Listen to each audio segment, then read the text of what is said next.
A victim and an offender come together in space and time. The offender causes harm to the victim, perhaps by physical assault or stealing property from the victim. The harm can include mental or physical abuse and can occur in the absence of the victim. And other parties could be affected by the harm caused: family, friends, colleagues. As a consequence of the offender's actions, a conflict and harm has occurred between the victim and the offender. If or when the offender is identified and the police arrest them for the crime, the mechanisms of the criminal justice system comes into play. The purpose of the justice system is to bring about justice.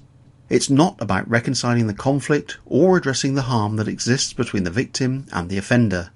In fact, if we look at the way the justice system works, it becomes apparent that the parties actually involved in the conflict or harm, the victim and the offender, become increasingly separated. Police investigate the crime and collect the evidence. Police custody officers ensure the safety of the offender whilst in custody. Victim services help the victim with emotional and practical support. The Crown Prosecution Service ensures that there is sufficient evidence to prosecute the offender.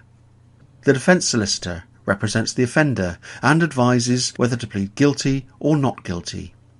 Witness services look after the needs of the witnesses, including the victim, if they are required in court.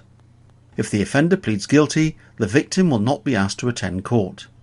Legal clerks ensure the court process works. The jury determines the innocence or guilt of the offender. The judge oversees the trial and decides on the sentence for the offender. Probation services manage the offender during and after they have served their sentence. Prisons incarcerate the offender for the length of any custodial sentence. So, justice is seen to be done, but the original conflict and harm is still there. The only people who can resolve this conflict are the victim and the offender, the person who was harmed and the person who caused the harm.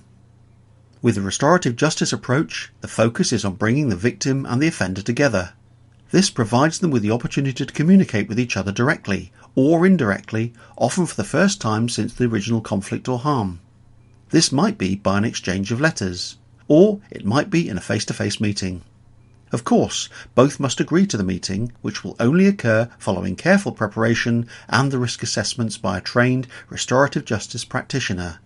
The meeting, facilitated by the practitioner, follows a structured approach and takes place in a neutral and safe environment.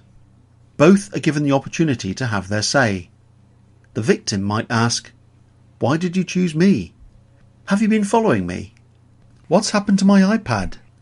Do you know how this has affected my children?" And they might say, "I want to see you change. I don't want this to happen to anyone else. I haven't slept properly since. I've had to move house." And the offender? The offender has the opportunity to answer the questions being asked of them, and perhaps to explain their behaviour to the victim, and, for probably the first time, they see and hear the real impact of their actions on another human being.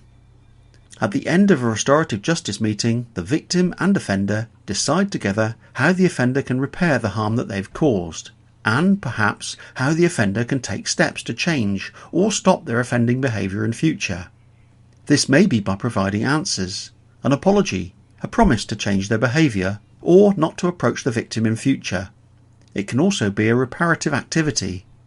The parties then go their separate ways, but the victim has been given a voice, answers to their questions, and the opportunity to move on, which helps them to cope and recover from the crime. And the offender is presented with an opportunity to take responsibility for the harm that they've caused, display remorse, and be motivated to change their lives.